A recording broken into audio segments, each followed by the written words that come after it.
The story begins at an unnamed worksite on an ordinary sunny day.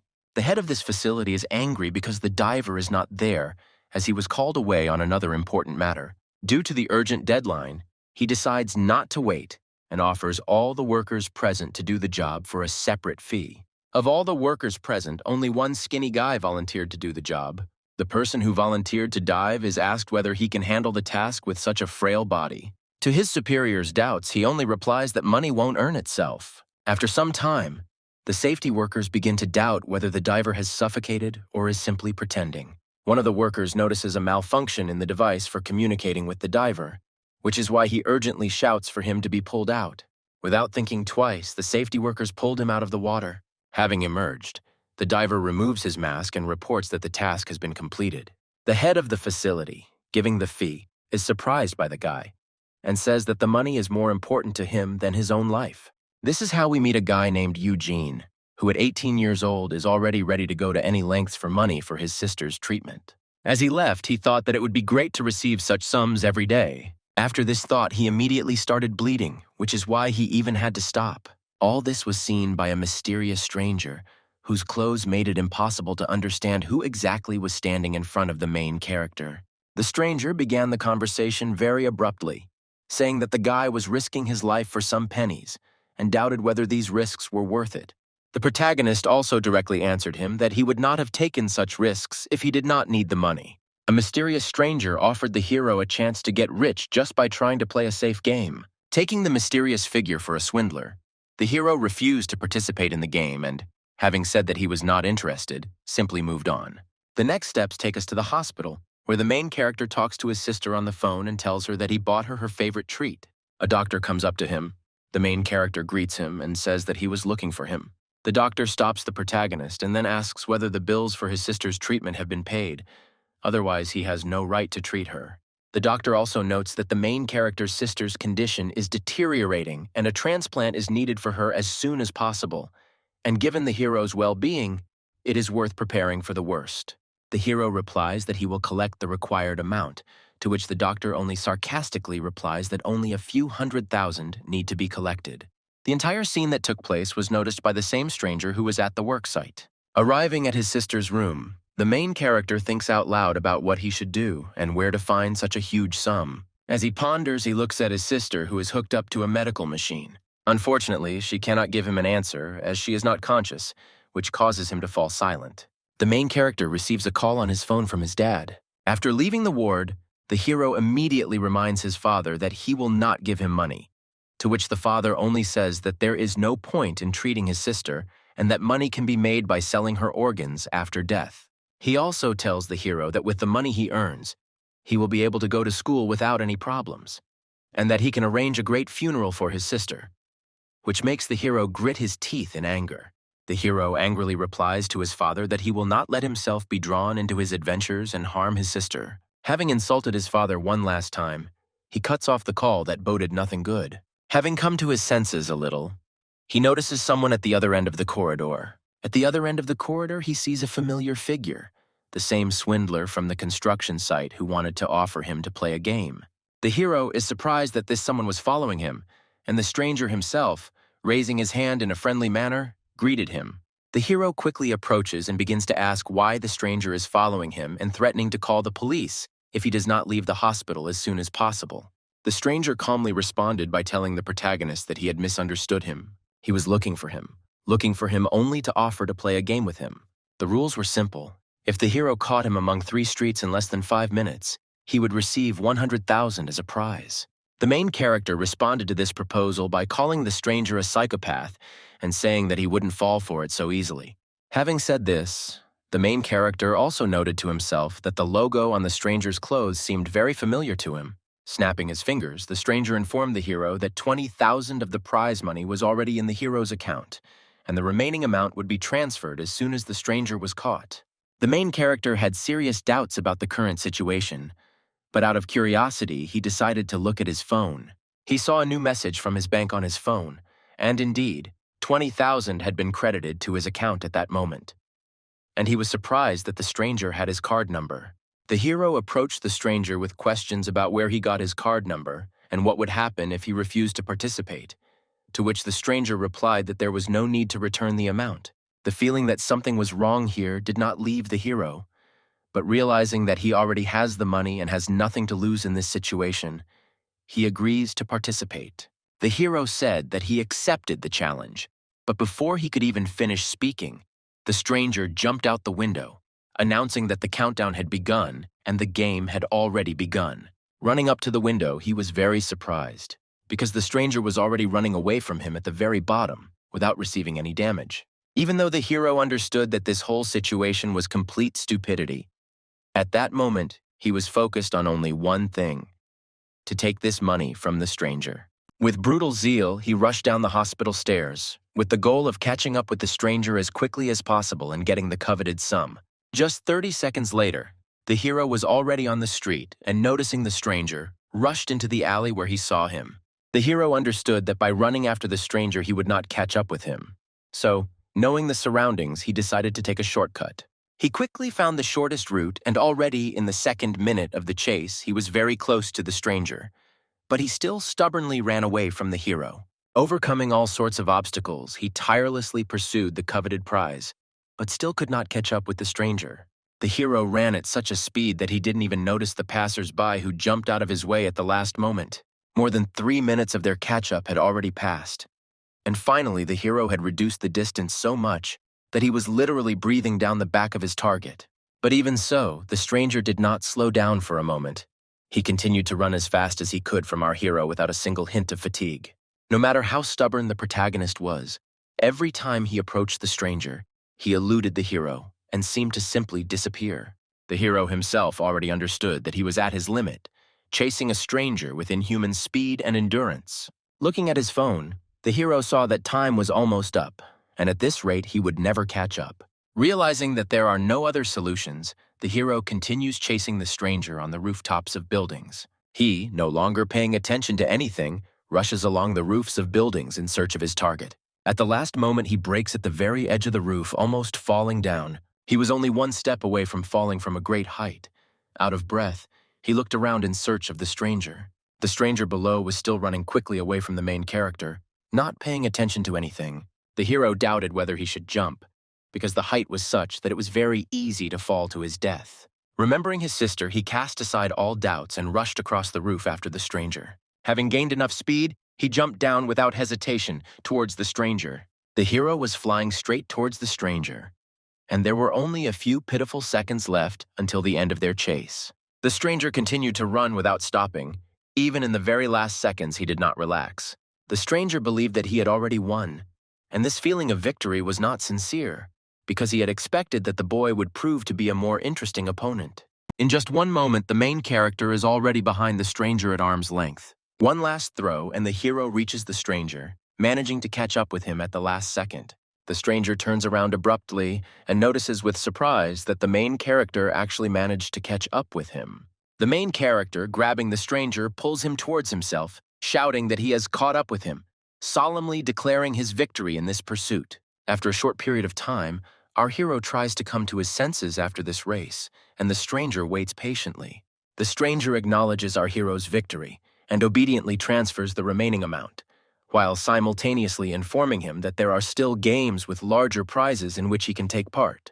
Despite the fatigue and pain from the abrasions he received during the fall, the main character hears the words of the stranger, and still clinging to any opportunity to earn money, agrees without thinking. The stranger only coldly accepted the consent, and the hero only now noticed the mysterious face of the stranger, whose skin gave off an unnatural shine, and whose eyes glowed under the hood like two small light bulbs. Having looked at the stranger's appearance in a little more detail, the hero was very surprised by what he could see. But before he could say a word, the stranger instantly appeared next to the hero, grabbed his wrist with his cold hands, and put a strange bracelet on his hand. The bracelet turned out to be a device that, when closed on the hero's hand, lit up, displaying the launch process, and also announced in a cold voice that the player's personality had begun to be scanned. Having finished, the bracelet announced the confirmation of the new player's registration, and at that very moment, the whole world swam before the hero's eyes. Pain flooded his head. Weakness washed over his body. His eyelids closed on their own. Unable to stand on his feet any longer, He fell to the ground right at the feet of the mysterious stranger. After some time, the protagonist's consciousness began to gradually return to him.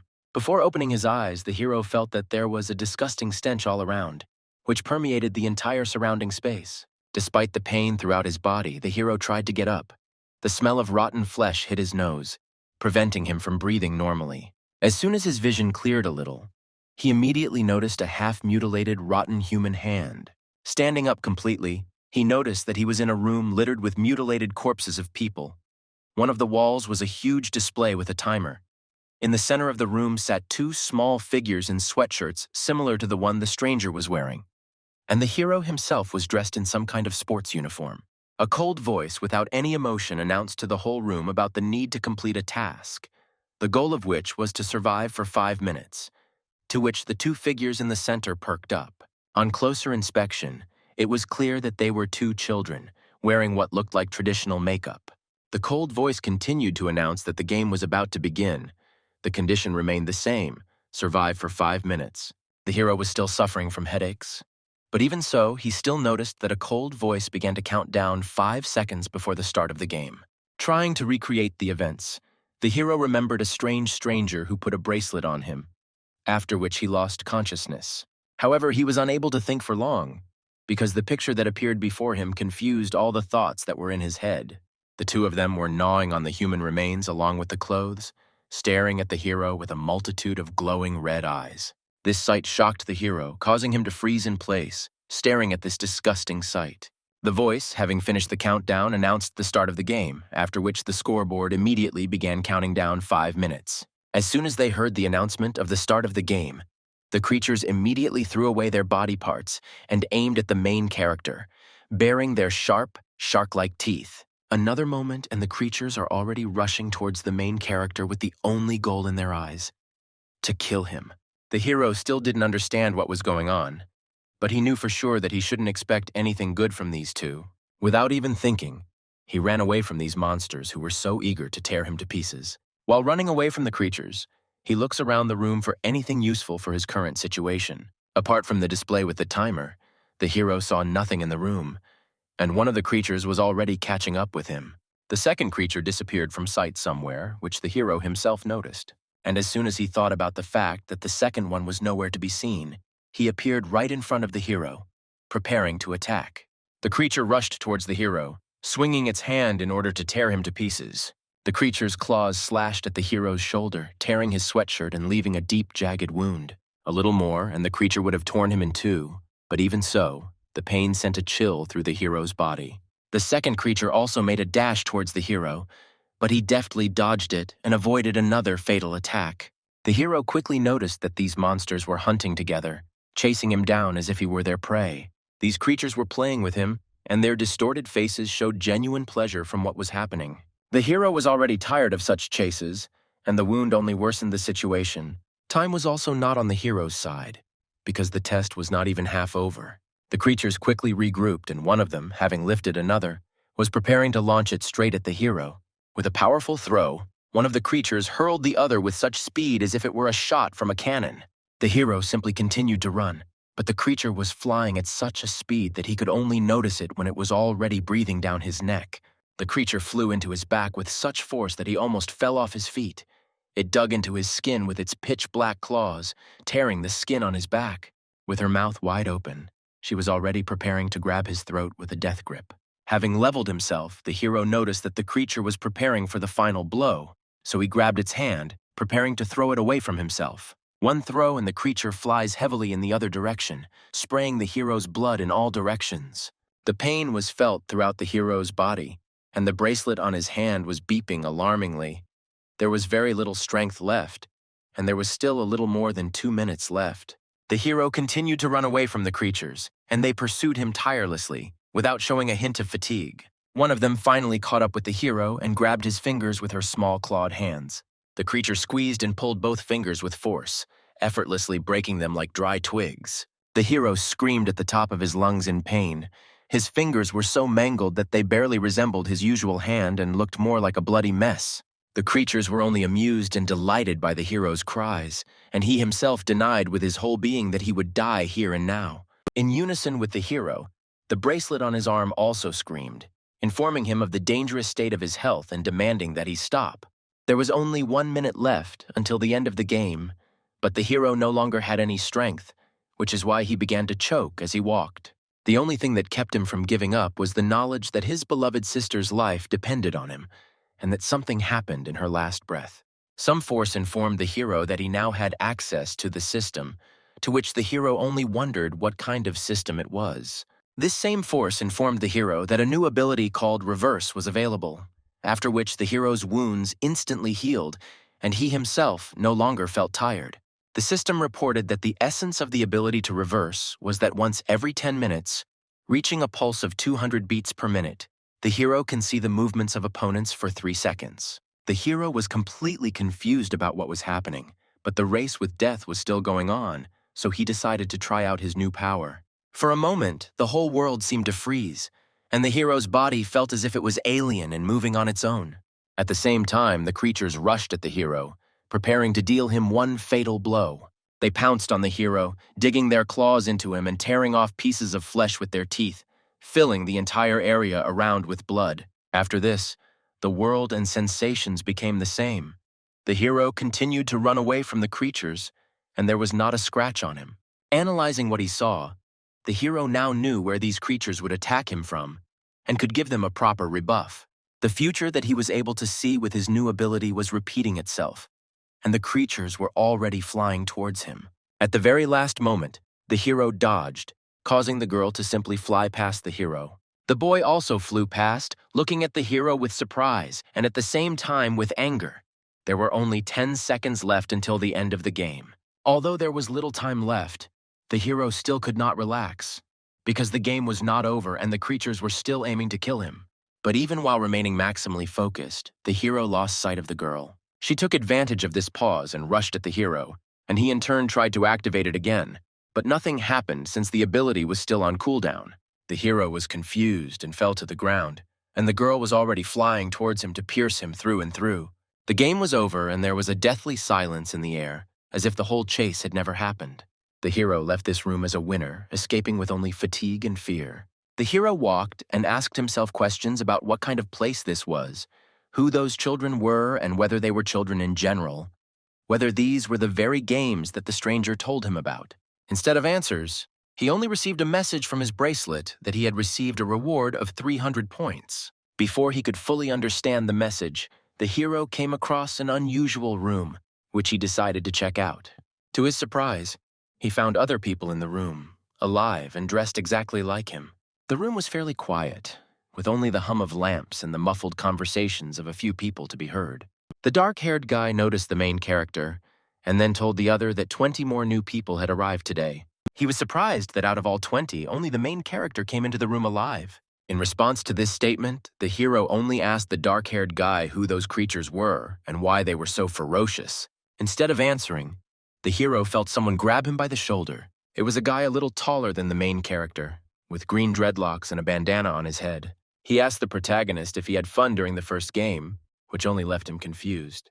Deciding to change the subject, he introduced himself as Caesar and said that he had arrived here half a month earlier and was the same player as the hero. Hearing this, the hero looked around the room again, paying attention to everyone sitting, and then asked why they were brought here. But instead of answering, the hero's new acquaintance suggested that they go and talk in another place. Having gone to another place, they continued the conversation, where the new acquaintance told the hero that he had also passed the 5-minute test, and the hero tried to understand where they were.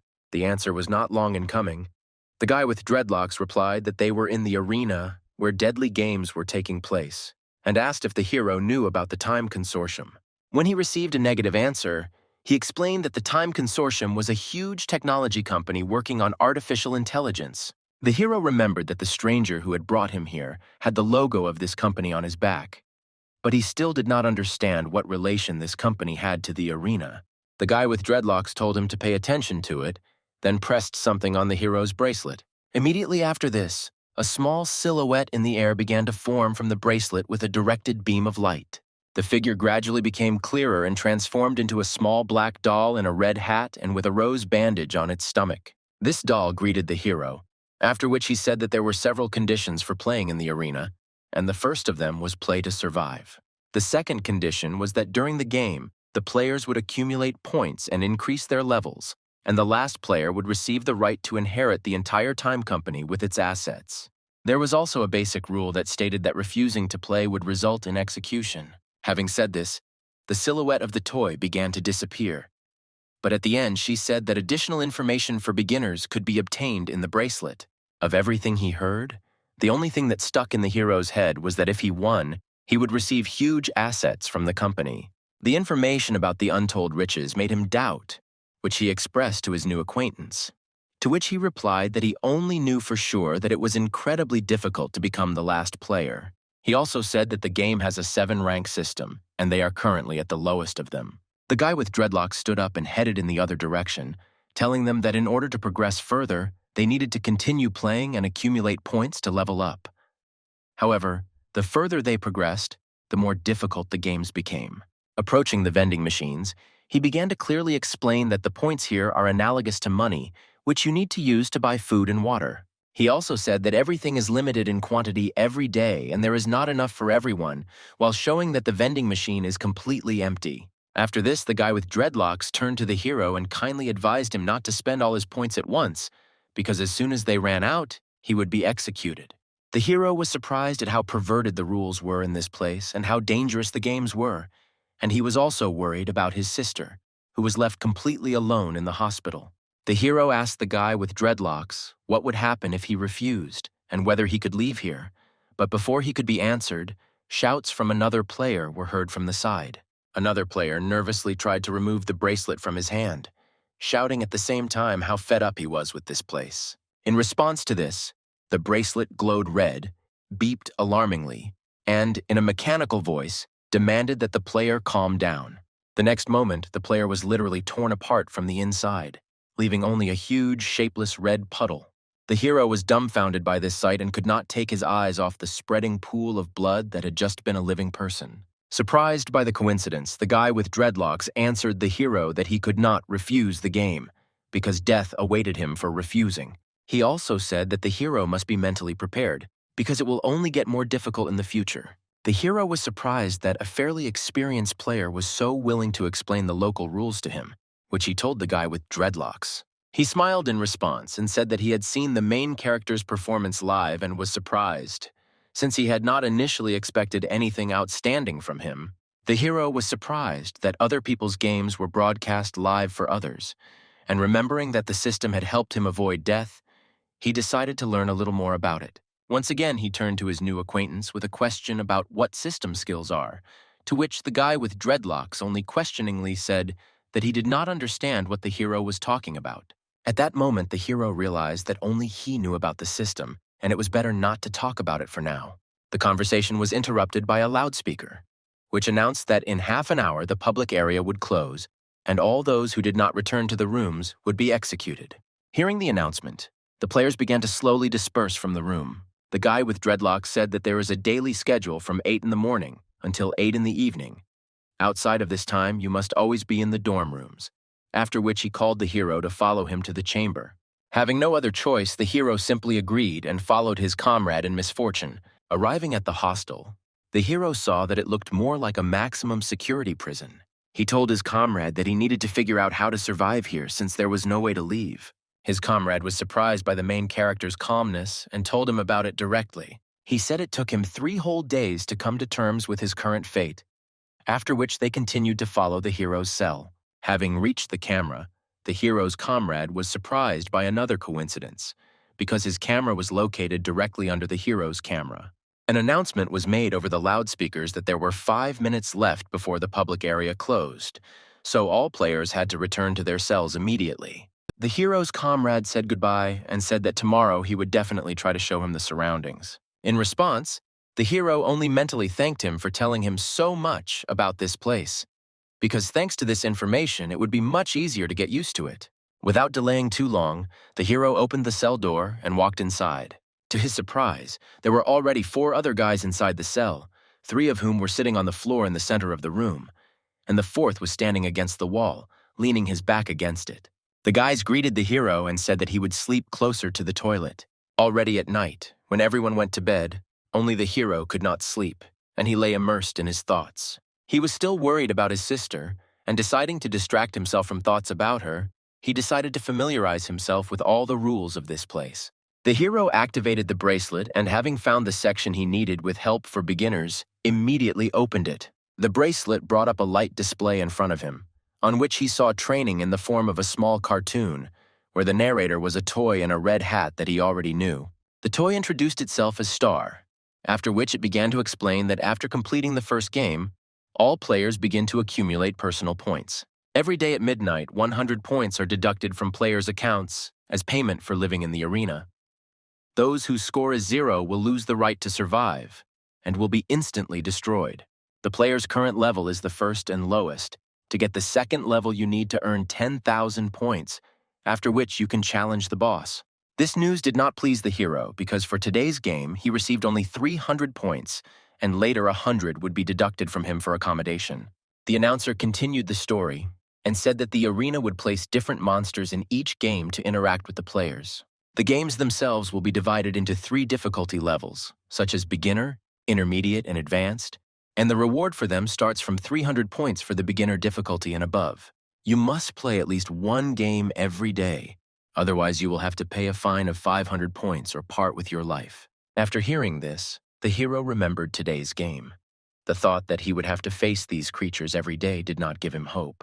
He knew that if he wanted to survive, he had to train and win every round. The hero's thoughts were interrupted by a system window that suddenly appeared, informing him of a new message.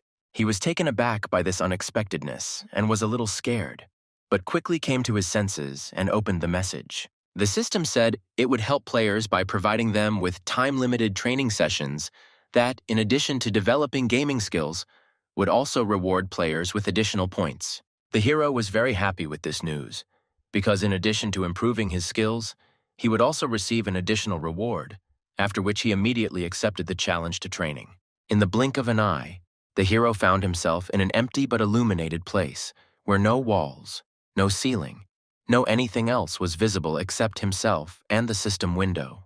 The system reported that given the daily games in the arena, simulation training will be conducted for players to improve their skills. After this message, a pair of monsters from the first game, already familiar to him, appeared in front of the hero, after which the system announced that the condition of the game would be survival for 5 minutes, and in case of failure, a sum of 100 points would be written off. The system also reported that the hero would not receive any physical damage in the simulation, but even so, this night did not bode well. The very next morning, the guy with dreadlocks was looking for the hero in the room where they first met. He looked for the hero as soon as the common areas were opened, but he did not find him in his room or anywhere else. Wandering around the arena, he assumed that the hero had gone to today's game, so he himself went to the place where the games were being held. The guy with dreadlocks was thinking out loud that the hero with such workloads should have already had 2 strokes and died. His thoughts were interrupted by the silhouette of a player leaving the game room, and the silhouette looked very familiar. His eyes did not deceive him. He was a tired hero, calmly leaving the game room with victory. Having made sure that the hero had indeed left the room, the guy with dreadlocks, cheerfully waving his hand, greeted him, calling him bro, which the hero himself immediately noticed. The guy with dreadlocks was very surprised that the hero left for the game so early, to which the hero replied that he wanted to get into the rhythm of the place as soon as possible, although the main goal was actually to test the skills he had acquired last night. Remembering the previous night, the hero thought about how in the simulation he had to run from the same monsters as in the first game.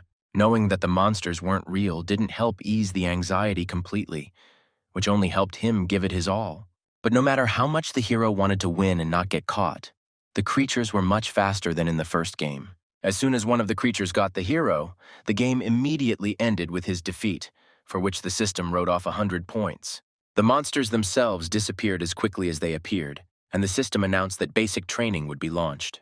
The hero was pleased with this arrangement, because he wanted to get at least some benefit for himself from these trainings. After a slight change in the environment, basic training began, in which the hero honed the new movements that the system taught him.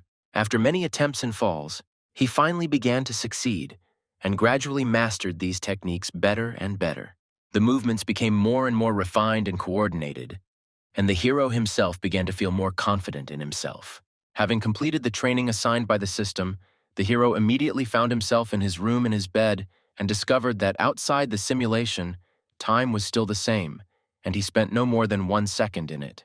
He had definitely spent a lot of time training, as evidenced by the fatigue in his body, but apparently time passed differently in the simulator. Remembering all this, the hero became convinced that training works and will really help him improve his skills. The hero's thoughts were interrupted by a guy with dreadlocks, who invited him to go with him on the promised inspection of the surrounding area. The hero, instead of following him, stopped the guy, wanting to ask him a question.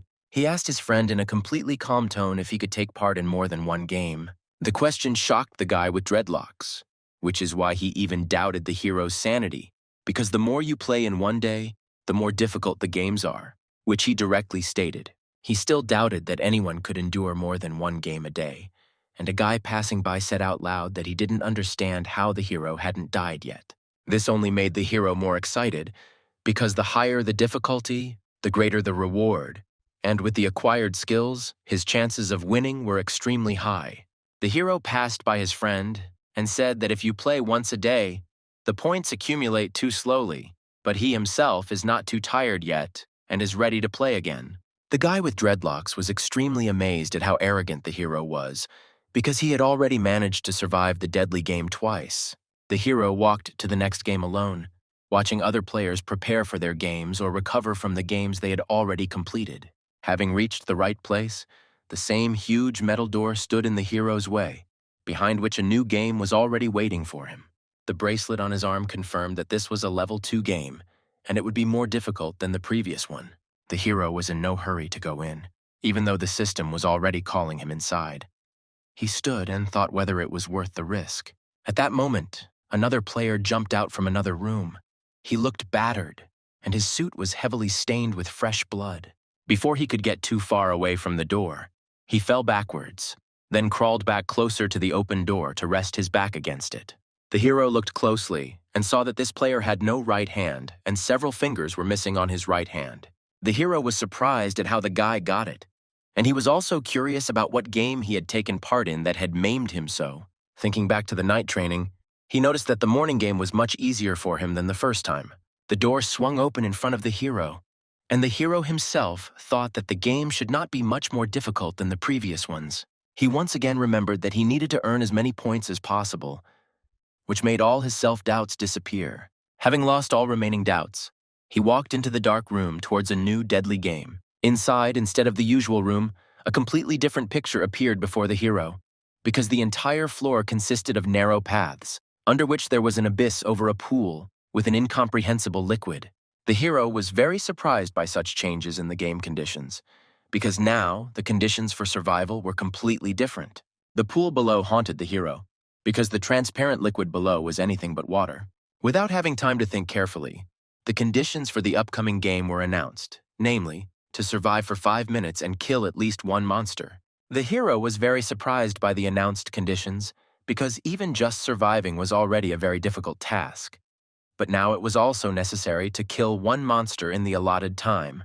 The system advised to beware of pools with sulfuric acid, thereby making it clear what exactly was at the bottom of the room, and the monsters themselves were already looking closely at the hero.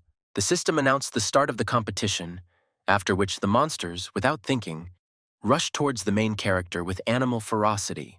The creatures were noticeably faster than before, so one of them quickly caught up with the hero. At the last moment, the hero dodged the blow, causing the creature to simply fly past him. Having dodged, the hero immediately ran away from the creature, but the second one was already trying to catch up with him from the other side. It was very difficult to run along the narrow paths, because if the hero stumbled, a deadly pool of sulfuric acid would await him. This is what worried the hero the most, since the monsters called gargoyles were not as dangerous as the acid below. The gargoyles vigorously pursued the hero and eventually managed to surround him, blocking the paths in several directions.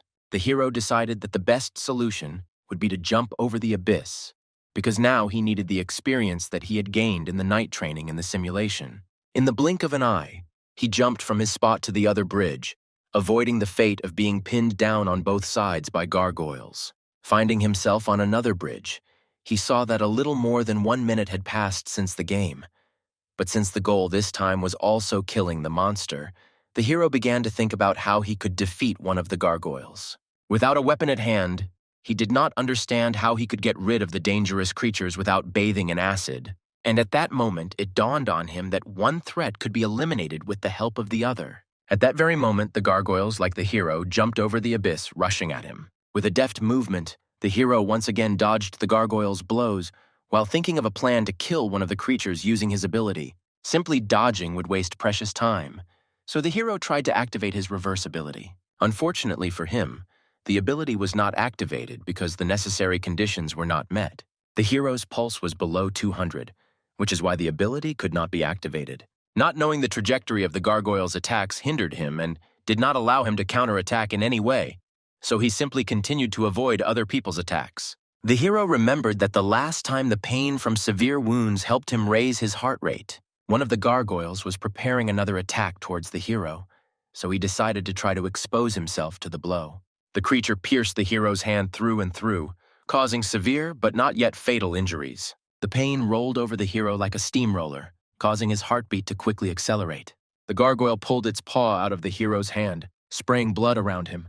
The hero's heartbeat accelerated more and more, and he himself, with his hand hanging, continued to avoid new attacks from the gargoyles.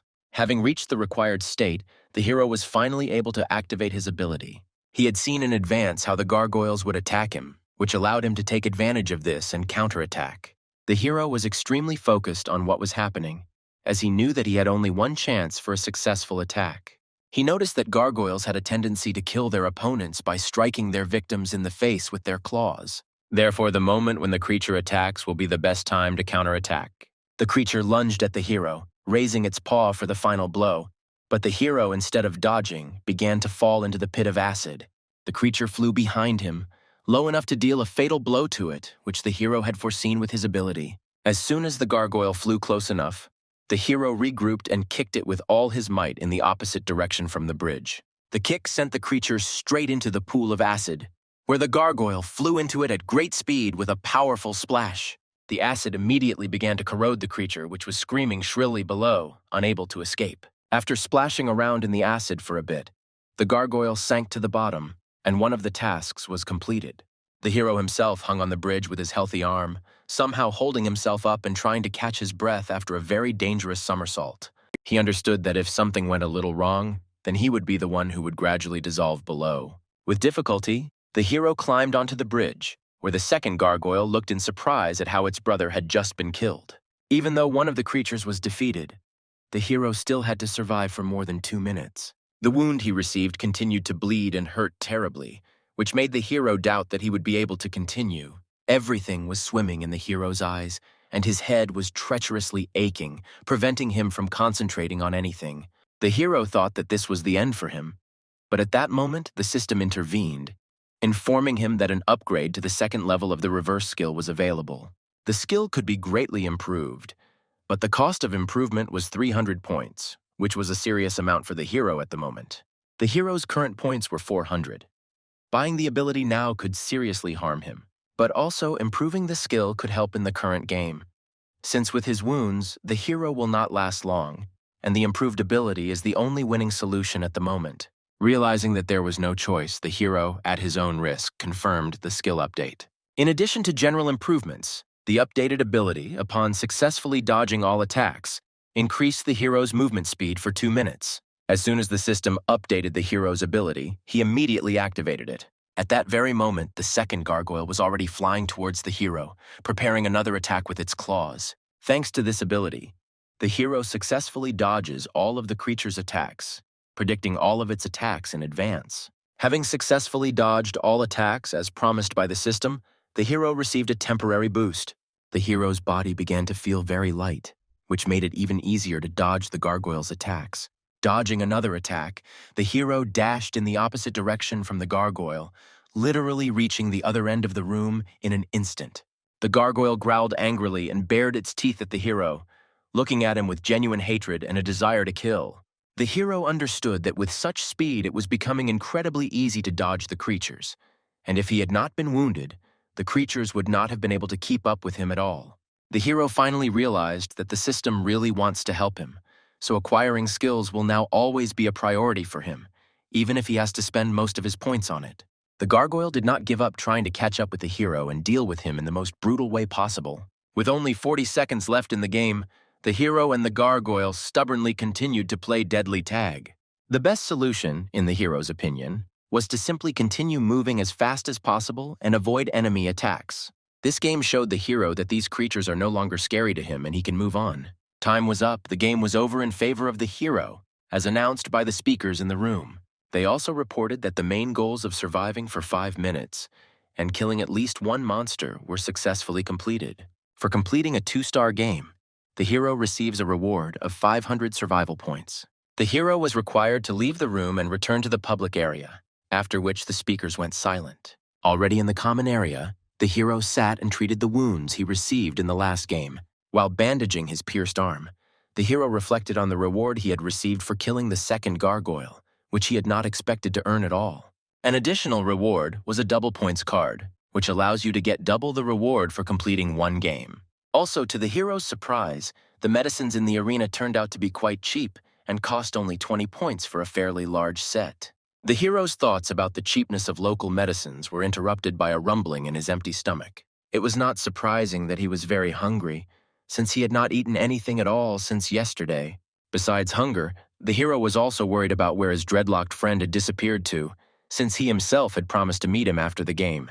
Realizing that he most likely won't find his comrade on his own, the hero puts the medicine back in the first aid kit and decides to buy himself something to eat. Already approaching the machines, another player noticed the hero and was able to recognize him. This player thought that the hero was extremely arrogant, since he was able to pass 2 tests on the very first day after appearing in the arena.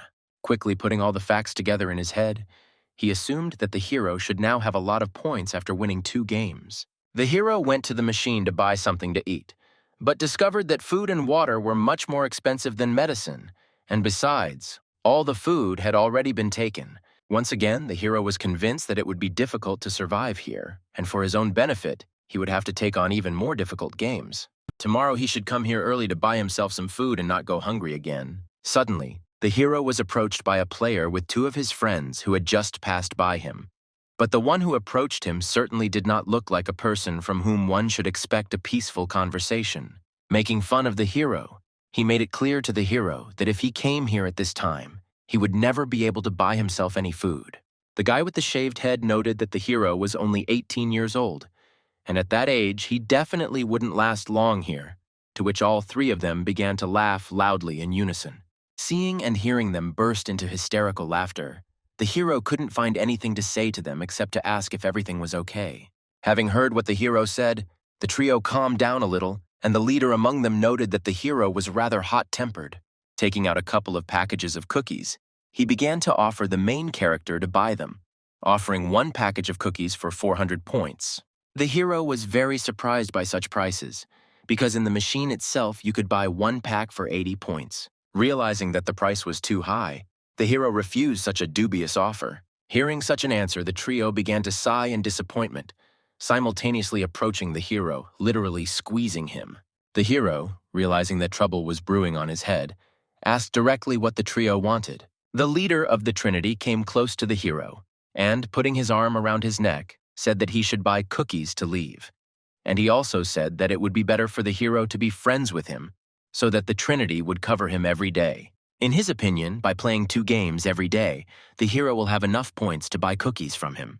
The hero understood where things were going, and that if he didn't stand up for himself now, these guys would never leave him alone.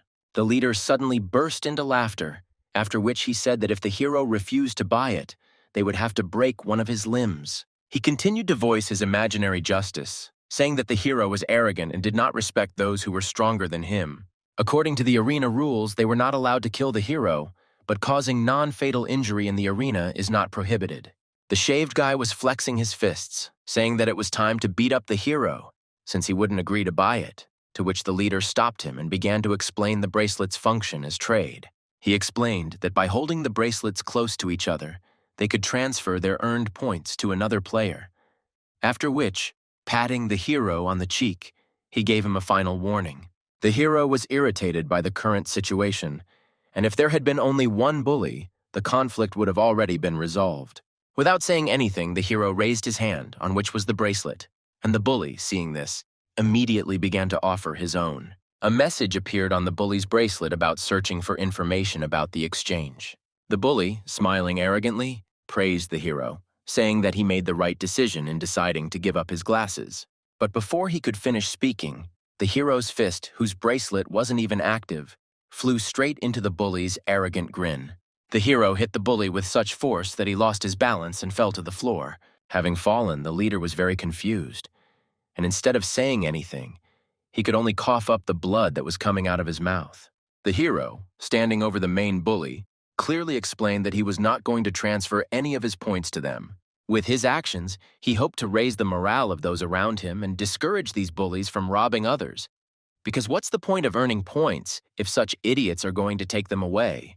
The main bully completely lost his mind from what happened, because now he wanted to kill the hero with his whole body and soul. Standing up, he shouted for the hero to be killed immediately, whereupon the other two bullies immediately rushed to carry out the order, and onlookers quickly began to run to the fight. Standing to the side, a guy with dreadlocks saw this whole scene. But instead of interfering in the conflict, he decided to just watch. The bullies were already flying towards the hero, but he didn't even think about being afraid, because he understood that the system clearly didn't choose him because he would chicken out over such a trifle. No matter how many people or monsters attacked the hero, he believed that there was always a chance of victory, which he proved with his actions, knocking down one of the brutes. The hero understood that if he simply dodged, he would be able to strengthen himself with the help of abilities, but the shaved big guy caught him off guard. He was an order of magnitude stronger than the other two, and his blows felt quite painful, even if you managed to block them. The healthy brute grabbed the hero by the wound and, laughing triumphantly, informed his comrades that he was wounded.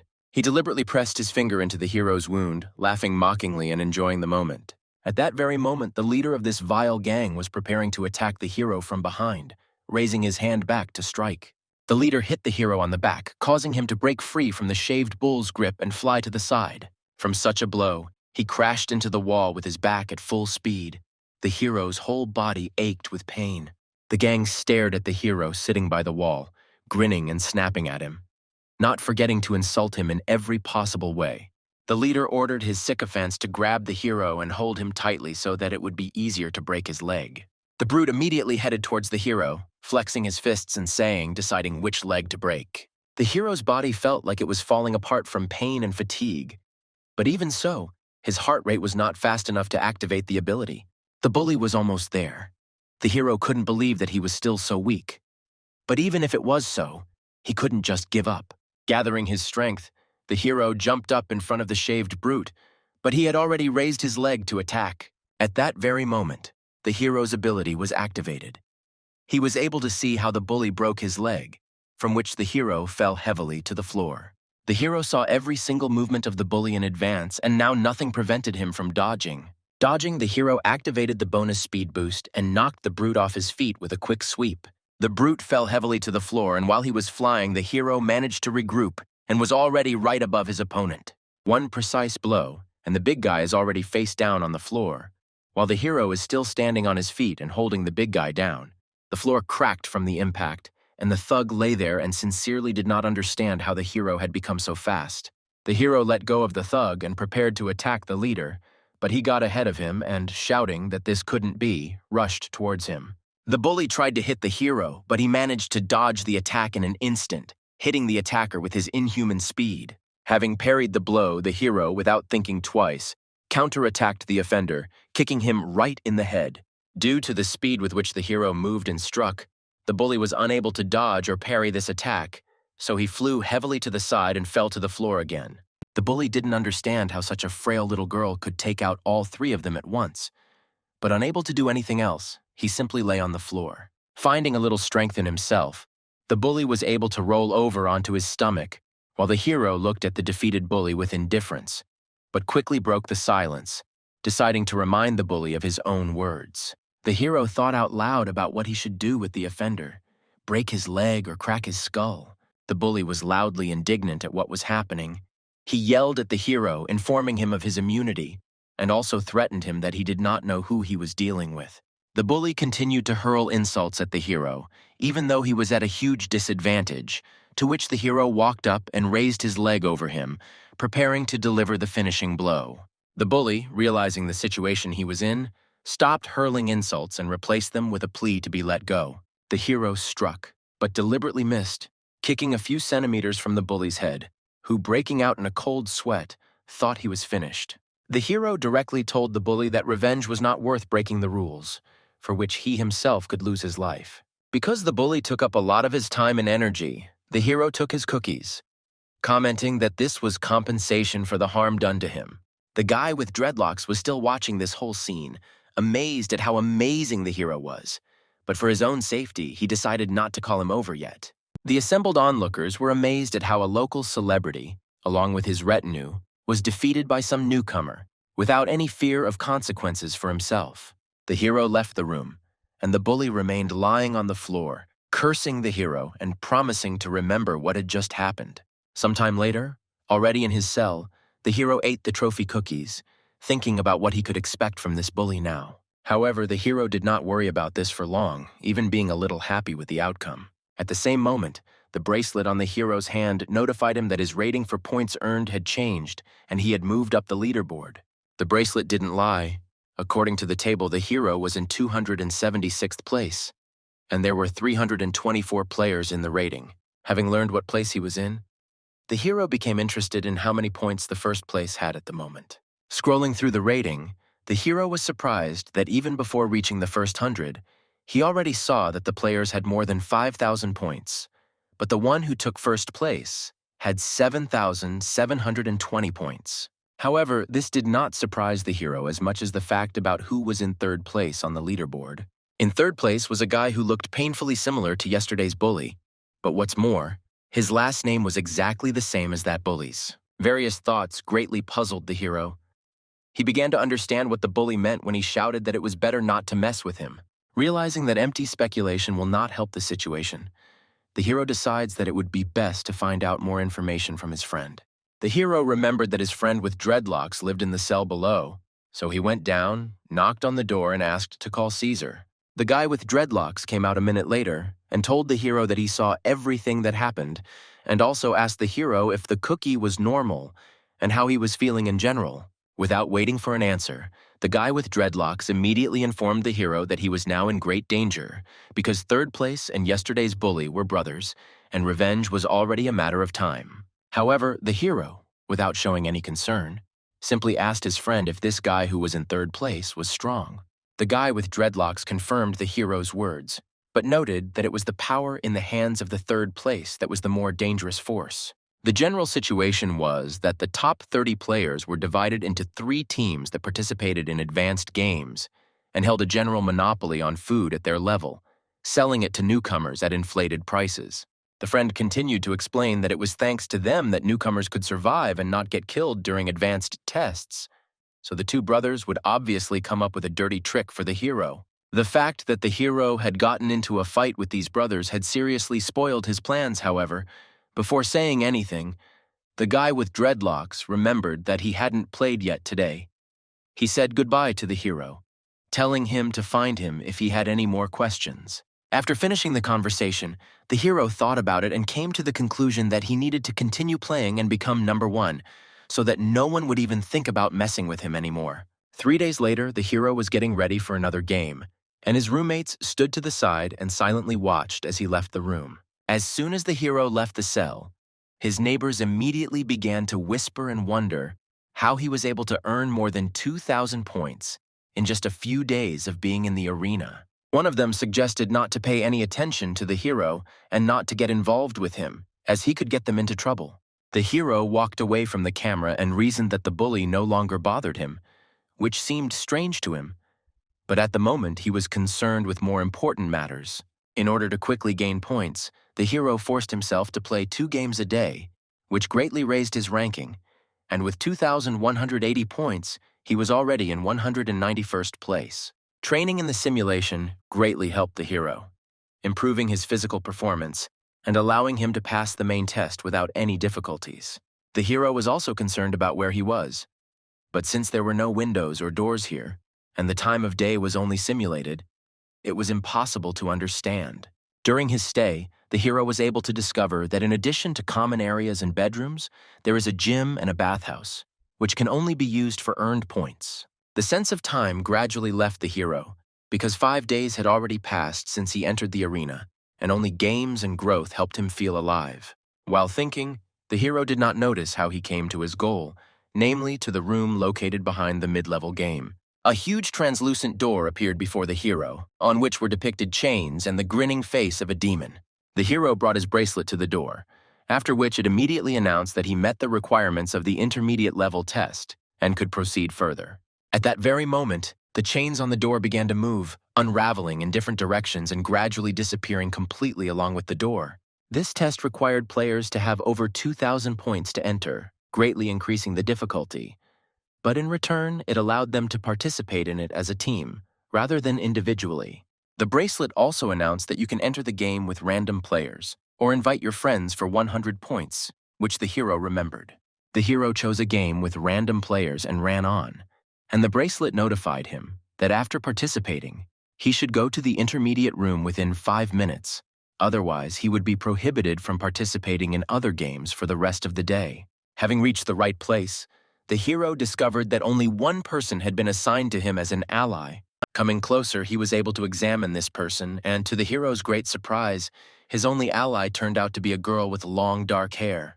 And at the same time, in another part of the arena, the same bully was angrily telling his brother about what happened to him a few days ago. Although he said that he didn't want to bother his brother after playing on high difficulty for a few times, his true concern at the moment was the hero, who, in his opinion, had acted completely unfairly. The bully continued to push his point, trying to prove to his brother that the hero had harmed not only him, but also his brother by taking the cookies, for which they were obliged to take revenge. The bully's brother continued to listen. Finishing lifting weights, he sat down, showing his scarred body, and on his back was visible a tattoo of a dragon snake. One of the henchmen standing nearby gave him a towel, and after he wiped the sweat from his face, he spoke to his brother, saying that he doubted the hero's desire to covet his supplies. After finishing wiping himself, he turned to his brother and said that they should still teach the hero some good manners. At the same time, the hero and his ally for the upcoming game in the form of a girl unknown to him were still waiting for the beginning. The hero introduced himself first, thus breaking the awkward silence that hung around. Without turning around, the girl introduced herself in response, calling herself Joanna, after which she immediately coldly informed the hero that it was time for them to begin the test. The hero was very surprised by the presence of female players, which he told her directly, removing the hood of his sweatshirt. The hero's partner still coldly told him that men and women live in different areas of the arena and only meet in intermediate trials and advanced games. The girl was very surprised by such banal questions from the hero, assuming that he had just started playing and was completely inexperienced.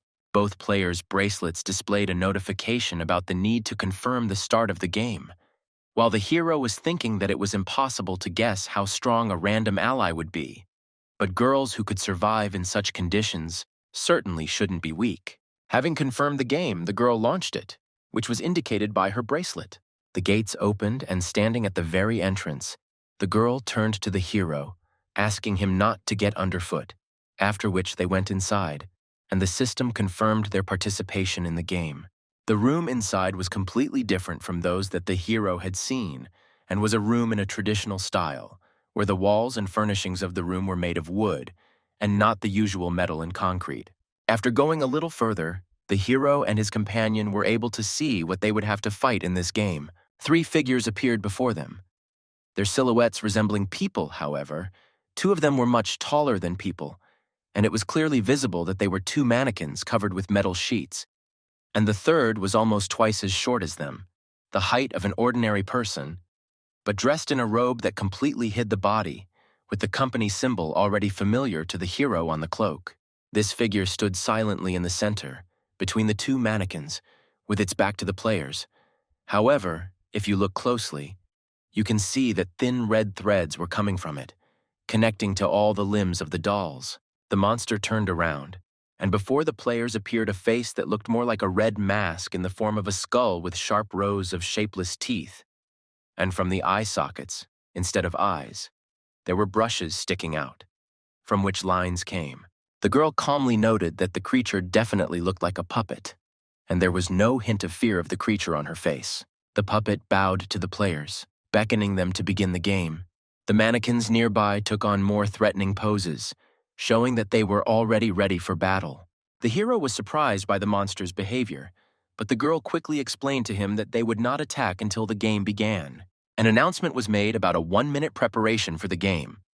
Players were to face a 1-star challenge of medium difficulty, the goal of which was to grab the item on the puppeteer's belt within 20 minutes. The reward for the game was equal to 1,000 points per person. The special condition was to take one of the 2 puppets from the puppeteer's belt, however. Only one was correct, and taking the wrong one would result in a random penalty. After this announcement, the countdown immediately began. The hero was surprised by the imprecise conditions of the task, because there were no signs by which one could distinguish the right doll from the wrong one, to which the girl only said that they first needed to get closer to the puppeteer, and only then figure it out. As soon as the countdown ended, the dummies rushed at the players at breakneck speed, drawing the blades of their swords. The hero warned the girl to be careful, and she in turn rushed away, shouting to the hero her intention to distract the mannequins. The dummy with a long sword slashed at the hero, but he was able to avoid the attack and dodge at the last moment. The sword crashed into the floor, shattering it and sending fragments flying in all directions, one of which damaged the hero's clothes and left a jagged scratch on his arm. The hero said out loud that he didn't like this situation at all, but at the moment he had no time for indignation, and it was necessary to avoid attacks. Otherwise, he would be finished.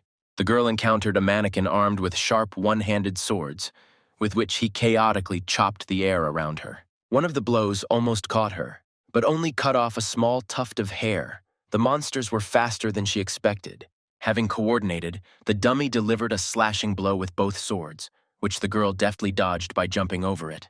The hero also continued to elude the mannequin with a long sword, with which he randomly chopped everything that came his way. Avoiding the blows, the hero continued to think about how to get rid of the puppets, because they were preventing him from getting to the puppeteer to take the doll from his belt. The hero's heart was pounding wildly from fear and stress. The situation felt like a dead end. He didn't know what they could do. The hero's eyes were caught by the scene of the girl jumping away from the mannequin, which impressed him greatly, because she really was good at the game. The puppeteer did not look away from the fight for a second, and outwardly it seemed that he was getting genuine pleasure from what was happening. The mannequin with 2 swords quickly regrouped and was already preparing to strike at the girl, who was still in the air. The mannequin jumped towards her and was already preparing to pierce her with both swords. It seemed that their game was about to end. At the last moment, the girl managed to dodge and the sword sank into the ground next to her. After a successful dodge, the puppeteer was in full view of the girl and nothing stood between them, so she aimed to rip the treasured doll from his belt. The hero noticed that she was preparing to dash towards the puppeteer, so he began to worry greatly, because she could easily make a mistake by snatching the wrong doll. Stopping hesitating, the girl rushed towards the puppeteer, deciding on the go which of the dolls she needed to grab. She quickly reduced the distance to the target, and the puppeteer in turn did not even think about moving aside and simply stood in place. She got close enough to be able to examine the puppeteer more closely, but unfortunately, it was still not clear which of the puppets on his belt was the correct one. The hero was very worried about the fact that the puppeteer was allowing himself to be approached so easily. It seemed to him that something was clearly wrong. For a moment, it seemed to the hero that the threads loosened a little and then tightened again, causing the puppet with 2 swords to jerk unnaturally. Sensing something was very wrong, the hero shouted to the girl to be careful, because the puppeteer was preparing a new attack unknown to them. The girl responded, and also noticed the unnatural movements of the puppet from which she had just run away. The next moment, the puppet broke into several pieces, and its upper parts flew towards the girl at breakneck speed. The girl was shocked that the puppets could separate, but before she could fully comprehend the situation, she began to turn to face the parts flying at her. She quickly pulled the sweatshirt tied around her waist and held it out in front of her, blocking the blow of the sword flying at her. By wrapping her hoodie around the sword, she was able to deflect the puppet's attack to the side without taking any damage. Her hoodie was torn to shreds by the impact, and the other 2 parts of the puppet were already preparing to attack next, increasing the intensity and pace of the fight. The other part with the second sword rushed towards the girl just as quickly, preparing to attack with another chopping blow. The puppet flew past the girl, spraying blood and slamming the blade of its sword into the floor. The hero saw this whole picture, and although he was worried about his partner in misfortune, he could not help her in any way, because he himself was in a dangerous situation. The girl was clearly lucky because the blade passed tangentially, without hitting any vital organs or limbs, only cutting her clothes and leaving a deep wound. The puppet's hand, which had torn the girl's sweatshirt to shreds, twitched and prepared to deliver a fatal blow. The hero noticed this movement and understood that if he didn't intervene, his partner would soon be finished. The hand instantly shot out in the direction of the girl, thrusting the blade forward in an attempt to deliver the finishing blow. The girl was still sitting on the floor, unable to dodge. Although the wound was not fatal, it was difficult for her to move from the burning pain and shock. Luckily for her, the hero was in complete order, so he ran into the hand, knocking it in the opposite direction, thereby saving the girl. The hand flew off towards the puppeteer and the torso of the disassembled puppet, and the hero, turning to the girl, asked if she could hold out a little longer. She nodded, and after she was able to come to her senses, she stood up and silently stood with her back to the hero. There were 14 minutes left until the end of the game. The puppet gathered itself back, and together with the second one, they surrounded the hero and the girl, not giving them any room to retreat. The girl thanked the hero for warning her. Without him, she would most likely already be dead. The hero did not respond to this gratitude, but said that he had plans and noted that the puppeteer himself, unlike the puppets, was not physically strong. He also noted that the game was clearly designed for two, so it was in his interests for the girl to be alive and able-bodied. The girl shouted to warn the hero as one of the puppets threw its swords at them. The knives flew past, barely missing the players. The girl turned to the hero, trying to understand what they should do to win.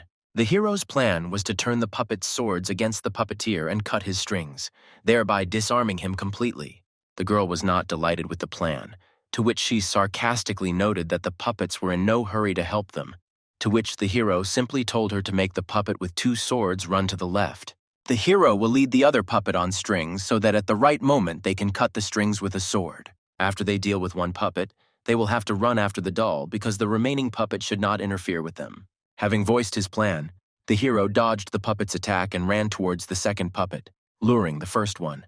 Having avoided another blow, the hero shouted at the girl to freeze for a few seconds, because they couldn't allow the puppet to split. The hero was closing the distance more and more, and the second puppet was mindlessly rushing after him, preparing its long sword for an attack. Having reached the threads, the hero jumped over them and the puppet pursuing him struck him. The blow did not reach the hero, but cut the threads in two, thereby breaking the connection of one of the puppets with the puppeteer. Having lost contact with the puppeteer, the puppet fell with a crash at the feet of the girl, who did not believe that their plan had worked. The hero continued to avoid the still-moving puppet's blows and reminded his partner that they still needed to get the doll while they could.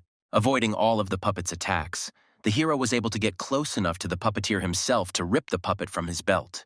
The hero reached for the puppeteer's belt in an effort to rip off the toy and end the test, but was immediately stopped. The puppet they had just defeated had pierced his right shoulder, and the hero was shocked at how quickly the strings had recovered. Although the hero was stopped by the puppet, the girl at that moment was already able to get around the puppeteer and was preparing to attack him from behind. To help her, the hero grabbed the largest puppet and tried with all his might not to let it escape, shouting at the girl to hurry. The torso of the second puppet rushed towards the girl, who was already reaching for the puppeteer, who was zealously trying to escape her grip. With one last spurt, the girl managed to snatch the toy with the letter B from the puppeteer's belt, after which everyone froze. The puppets and players froze, but instead of announcing victory, the loudspeakers announced that the girl had grabbed the wrong toy. The girl stood and looked at the toy, which was glowing red, while the system continued to alert and said that as punishment for taking the wrong item, the toy in her hands was about to explode. The system continued and said that the hero had two choices: continue the game and, if successful, save everyone and earn 1,000 points, and if unsuccessful, explode or leave the game, condemning the girl to certain death alone. The hero was puzzled and began to weigh all the options as well as guess what conditions they were in. The girl couldn't throw away the doll. It was literally stuck to her hand. But the system still reported that the hero needed to make a choice. The hero did not want to condemn the girl to death. Besides, escaping meant very large losses in points for him. but he also did not really want to risk his life for 1,000 points. A serious plus was that there was only one doll left, and there should not be more fines. However, another negative factor was that the puppet strings were restored too quickly, so the plan to cut them could not be fully relied on. The wounds slowed the hero down considerably, so the chances of victory were increasingly leaning towards 0. Having weighed all the pros and cons, the hero still came to the conclusion that it was better to try another time and finish the game. Understanding what the hero was going to do, the girl asked him to wait for him and offered him her trump card, which she kept for the last time in the form of a bonus card. She pointed out that the hero had most likely already encountered hidden bonuses, so if he continued, she would give him this card, with which he would be able to pass even more difficult dungeons. As proof, she opened a window in her bracelet, revealing that she did indeed have the bonus of being able to purchase a gun. The hero's temptation to stay and continue playing has become noticeably greater, since such bonuses are clearly very difficult to find. But although the temptation was great, the risk of exploding still remained, which the hero told the girl about. However, in order to convince him to stay, she offered to do anything for him if he stayed. The system kept repeating that the hero had to make a choice, but having decided on what he wanted, the hero demanded 500 points from it after the game was over. He was completely serious in his intentions, so he warned the girl that if she did not give him these points, she would greatly regret it. The answer she heard made the girl very happy, and she repeated again that she was ready to give the hero whatever he wanted if he stayed. The girl's next plan was to capture one of the puppet's swords and then use it against them. However, now, instead of cutting the strings, they attacked the puppeteer's hands, since the strings will regenerate too quickly. Getting rid of the puppeteer's hands guaranteed that the puppets would no longer pose a threat, and they would be able to win. The girl's life was at stake, and she was ready to do anything to win and survive. After agreeing on the plan, the hero confirmed the continuation of the game, as a result of which a 3-minute timer was started, after which the entire room was supposed to explode. 3 minutes was a very short amount of time for such a test, and besides, the puppeteer had definitely changed tactics, so it would be very difficult to dodge now. The puppets covered the puppeteer, thus showing that they will now defend themselves rather than attack, which greatly complicates the task of the hero and his partner. The girl doubted the plan because if they couldn't take the knife away from the puppet, they would simply expose themselves and die. In response to this, the hero turned to a nearby lamp and, in the event of failure of the main plan, suggested setting them on fire with a torch from this lamp. The hero told the girl to take the torch, and if everything went wrong, they would have time to react. Having finished their discussion, the players rushed in different directions. The girl rushed after the torch, and the hero rushed around, preparing to attack the puppet. The hero's heart was pounding wildly. The puppet rushed at him, raising its sword above itself for a powerful blow. But this time, the hero was not going to dodge the attack, but to strike it first. He jumped straight at the puppet, and with one powerful knee strike was able to split it into 3. The hero's heart was beating wildly and had already reached the required speed, so he immediately activated the skill. He saw in advance all the possible attacks of the puppet, and could easily predict its further actions. The puppet struck with all its parts at once, but the hero avoided all attacks without receiving any damage. The puppet's sword was very close to cutting its own strings, but the puppet still managed to stop and avoid the unnecessary cut. Another limb shot up, ready to strike the hero again, but that was exactly what he needed. The hero shouted to the girl to run to him as soon as she could get the torch. The girl with a torch in her hands was waiting for the necessary command to provide support to the hero. Hearing the hero's words, she rushed towards him with the torch, to which the puppet with a large sword responded and also rushed to attack her. Dodging the attack, she threw the torch with all her might towards the strings that connected the swords of the other puppet and the puppeteer. The torch rolled across the ground and stopped right at the threads, setting them on fire and immobilizing one of the puppet's arms. Without wasting any time, the hero grabbed that hand and pulled the sword out of it. At the same moment, the condition of his skill was fulfilled, giving him a speed bonus for 2 minutes. Preparing for a counterattack, the hero asked the girl to hold back the puppet with the big sword while he dealt with the puppeteer. The hero rushed towards the puppeteer with incredible speed, which surprised the girl greatly, because until now he had been moving noticeably slower. The puppet, missing an arm, tried to attack the hero, but with only one arm, it did so very uncertainly. In addition to the puppet's clumsiness, she was also hampered by the hero's enormous speed, who had already walked behind her and was swinging to deliver a fatal blow. With one swing, the hero chopped the puppet's body lengthwise, thereby destroying this part of the puppet's body completely. At that very moment, one of the puppeteer's threads returned to retrieve the sword and use it against the hero. The thread was very strong, and it was impossible to simply tear it with your hands. The puppet with a long sword, completely forgetting about the girl, rushed towards the hero, preparing to attack him. She flew at great speed towards the hero while he was unable to properly wield his sword to finish the fight with one blow. The hero did not know what to do in this situation, so having analyzed all possible options, he was going to throw down the sword. However, before she could make any decision, the girl attacked the puppet, which greatly confused her, giving the hero a chance to attack the puppeteer. The hero seized the chance and cut the thread that was pulling the sword, after which he immediately rushed towards the puppeteer. Almost instantly, he found himself right in front of the puppeteer, preparing to deliver the decisive blow. One quick swing of the sword, and the puppeteer's severed limbs were already flying in the opposite direction. The second puppet fell with a crash, and the timer froze at 21 seconds. The girl froze in awe, glancing at the hero. The hero stood next to the puppeteer's corpse, triumphantly raising the toy into the air, indicating that the game was over in their favor, which was confirmed by the mechanical voice from the speakers. They won and earned 1,000 points each, but the hero also did not forget to remind his partner about their agreement. She, in turn, was very glad that they survived and were able to win, while also informing them that she would give them what she had promised, and at the same time share information about the connection between the weapon card and the advanced game. At the same time, high-ranking players were preparing for the advanced game in the arena gym. One of his subordinates arrived at the third place to receive from him a task that he himself did not have time for at the moment. He said that they were going to an advanced game and asked if his subordinate knew why they weren't taken along. Without thinking too long, the subordinate assumed that the reason was the recent skirmish with the third-place brother and the theft of his cookies. The third confirmed his subordinate's guess and clarified that without him, his brother was nobody and could only get into trouble day after day.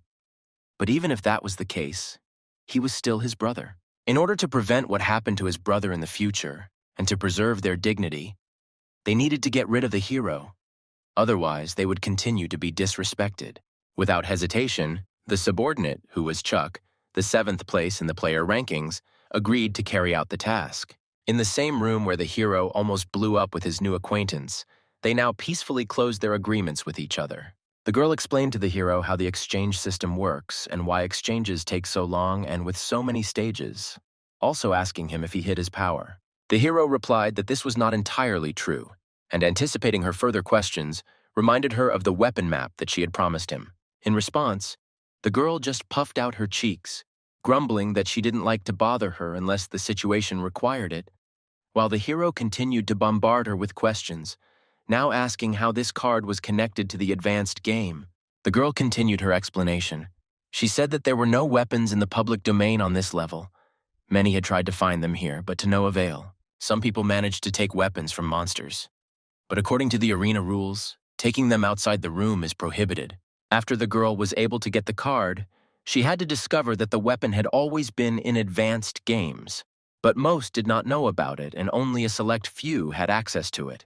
Having finished the explanation, the girl suggested that they cooperate in the future and unite to complete the games together, because she knew a lot of information that was useful to the hero. The hero agreed to this arrangement, after which they said goodbye and went to their arena buildings. The hero was badly damaged during the intermediate test, and with his current skill level, it will be difficult for him to play 2 tests a day. However, this was not what was troubling the hero now, but how much attention was focused on him right now. From the moment the hero left the game room, another player followed him closely. He followed him slowly, gradually reducing the distance and not allowing himself to be detected. Having pulled himself together enough, he loudly greeted the hero, after which he began to strangle him until he lost consciousness. The hero woke up already hanging on chains in the gym after being doused with a bucket of cold water. Opening his eyes, he saw that the bully he already knew and an even greater number of his subordinates than before stood before him. The hero believed that he got caught because he wasn't careful enough after leaving the game, which is why he was now hanging around, surrounded by this gang of bullies. The 7th stood to the side and said that he had overestimated the hero and considered him more influential, given his fame and arrogance, because the hero had not noticed him when he followed him after the test. Realizing that he had nothing more to do here, the seventh left the gym, finally informing that the hero was now completely at the disposal of the bullies. The hero continued to hang on the chain, but understood that he needed to somehow get out of this situation. The leader looked at the hero and said that he had heard rumors that the hero had been able to overcome the intermediate test and quickly accumulate points, which made the hero seem pitiful to him in his current situation.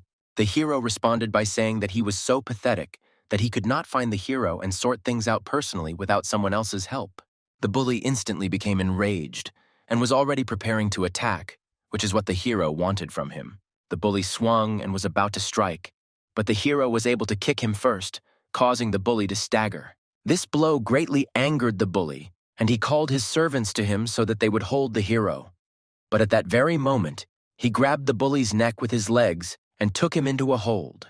The hero squeezed his legs tightly around the leader's neck, after which he threatened everyone around him that he would strangle him if they came even one step closer. He demanded to be released from the chains, while squeezing his legs more and more tightly, which caused the leader's eyes to turn red, and he gradually began to lose consciousness. The subordinates did not know what to do, so they simply watched what was happening. Unbeknownst to the hero, the leader gave a signal that his subordinates were able to notice and understand. One of the subordinates climbed up to the chain mount, and on the count of 3, was about to unhook the main character. The hero understood that they wouldn't let him go so easily, because as soon as he jumped down and quickly removed the chains from himself, he used them again to capture the leader. He continued to hold the chain around the bully's neck, remembering that he had already tried to cripple the hero twice, and that he couldn't let him go so easily. The subordinates surrounded the hero, waiting for the most favorable moment to attack, while the leader continued to shower the hero with threats. The hero told the leader right in his ear that he just wanted to take part in the games, and that all the blame for what was happening lay solely with them. It was impossible to allow this idiot to interfere with the hero time after time, so it was clear that something had to be done with him. At that very moment, one of the subordinates, armed with a barbell, rushed at the hero from behind. The hero pushed the bully away and dodged himself, causing the vulture to only hit the floor with a loud thud. The bully ran to the side and promised to give 3 packs of cookies as a reward to whoever caught the hero. The bully with the vulture continued to wave it around in an attempt to somehow hit the hero. Having dodged another chaotic attack by the vulture, the hero punched the offender in return. The blow landed on the bully's chest, breaking several of his ribs and knocking him out. Before he could react, the hero was hit on the head with a vulture by another bully who attacked the hero while he was fighting off the other. The griffin cut the skin on the hero's head, causing him to bleed, but he did not lose his head, and using the chain he had just been hanging on, hit the offender right in the face. The third bully also swung the vulture at the hero, but he managed to avoid the blow and dodge. The hero jumped back to avoid the fatal blow, which greatly surprised one bully, while the other was on his knees and covering his face with his palms due to the pain. There were too many opponents, and the hero felt that he could not cope with the situation. But if he wanted to become the best, then he needed to learn to cope with this. The hero's heart was beating fast enough that he activated his ability and then launched a frontal attack. Thanks to this ability, he could see the movements of every enemy he saw and had no problem avoiding their attacks and counterattacking. Like lightning, he avoided attacks and knocked out his opponents one by one with precise blows. Even though the gang was put down, the leader still managed to get into the hero's blind spot and attack him with a barbell projectile that came to hand. The blow landed on the hero's leg. Pain spread from his leg throughout his body, but in the heat of battle he was able to suppress it. Rage overwhelmed the hero, filling his eyes with blood and allowing him to ignore the pain from his wounds. Screaming in anger, he grabbed the leader by the hair and then slammed him face down into the floor with great force, knocking him out. The hero stood over the bully's lifeless body, shouting at him that he was the one who tried with all his might to cripple him. He looked at the bully with hatred. He remembered his own words that the hero would not be able to survive, and therefore he should cover his back. At that very moment, the hero managed to notice one of the recovered servants, who again attacked with the barbell. But the hero was able to stop this blow with one hand. The hero looked at the sycophant with hatred, asking him why he wanted to die so much, but the guy himself shouted to his men to carry the leader away. The guy was interrupted mid-sentence as the hero hit him on the head with a dumbbell, causing him to fall to the floor unconscious. One of the servants grabbed the leader and ran away, shouting about what a terrible hero he was. The hero tried to stop him, but terrible pain reverberated throughout the hero's body, preventing him from moving even a step. The hero fell to the floor in pain, after which he discovered that his leg was broken, and it was surprising how he could still not only move, but even just stand. But most importantly, he did not understand how he could move on in such a state. After some time, in the room where the hero lived, his two neighbors were mentally preparing to go and participate in the games, which greatly displeased one of them. The other one only swore at him in response to these complaints, rudely telling him to shut up, after which the door to the room swung open loudly. It was a hero who, with a broken leg, somehow managed to reach the room. The guy who was more aggressive grinned at the hero, wanting to pounce on him, but the other one stopped him, advising him not to get into unnecessary trouble. Having silently agreed, the aggressive guy left the room, saying how unlucky he was to live with the hero, and the second one left after him. The hero sat on the floor and silently thought about what to do next, because with a broken leg he would not be able to participate in games, and his balance would not last long, because every day for inaction they would take 500 points from him. The hero pounded his fist on the floor in anger, not understanding how he managed to get here. Warm memories of his sister, who was still there in the hospital and needed his help, came to his mind. He blamed himself for being so greedy, which is why he ended up here in the arena. However, he also saw the positives in the current situation, since his bank card was still with his sister, along with the bonus he earned playing tag with a stranger before he got here. This should have been enough to pay for medical services, but the hero still did not understand why he was so unhappy because he finally had hope.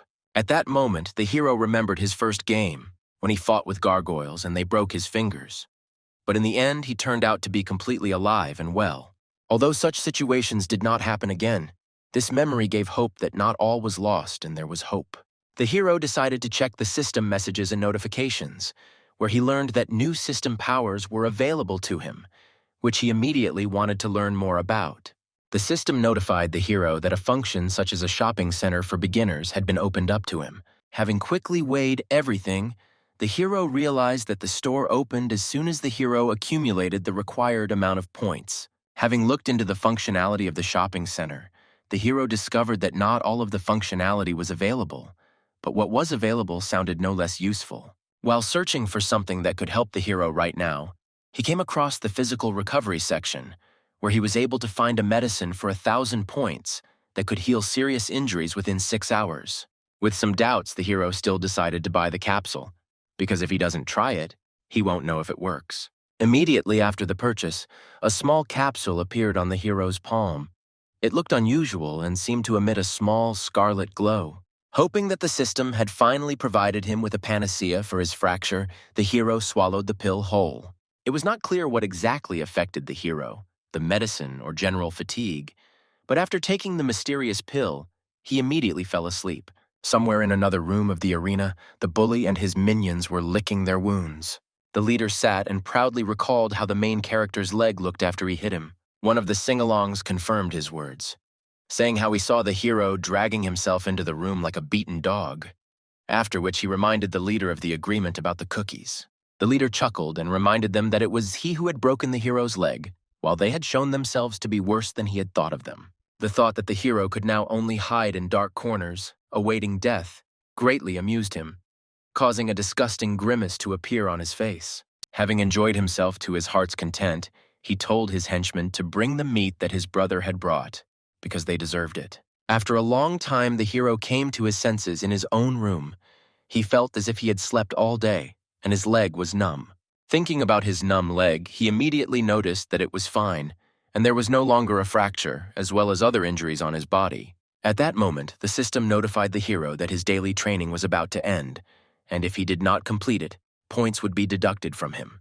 The hero was only glad to have the training, so he immediately went into the simulation, where he remembered seeing the weapons and their tempering tab in the system store.